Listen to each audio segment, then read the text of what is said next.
தோழர் ரவிக்குமார் இடத்திலே நான் சொன்னேன், தனிப்பட்ட முறையில் என்னுடைய கருத்து இது, ஆனால் கட்சி கருத்து என்று இதை நான் திணிக்க மாட்டேன்.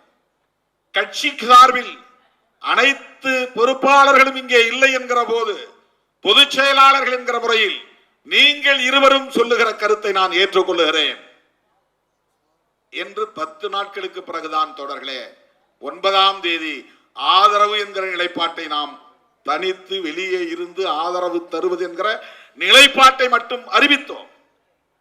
கம்யூனிஸ்டுகளுக்கு என்ன நிலைப்பாடோ அதுதான் நம்முடைய நிலைப்பாடு. அவர்கள் எடுப்பதை போல் நாங்களும் எடுப்போம் என்று நான் சொன்ன வாக்குறுதியை இன்றைக்கு நிறைவேற்றினேன்.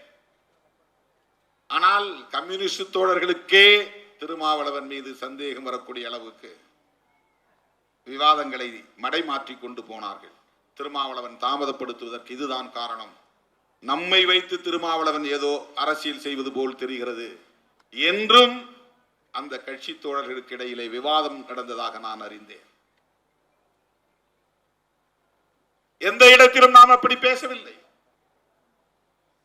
அவர்களும் நாமும் ஒரே களத்தில் நிற்கிறோம், ஒரே திசை வழியில் பயணிக்கிறோம்.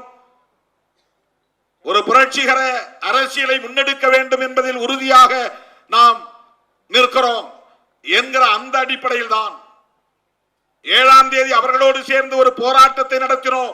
அந்த அடிப்படையில் தான் நீங்கள் என்ன முடிவெடுக்கிறீர்களோ அதன்படி நாங்களும் எடுக்கிறோம் என்று தோழமையை உறுதிப்படுத்துவதற்காக நான் அந்த கருத்தை சொன்னேன். அந்த சொன்ன சொல்லை நான் காப்பாற்றினேனா இல்லையா? வாக்கு தவறினேனா?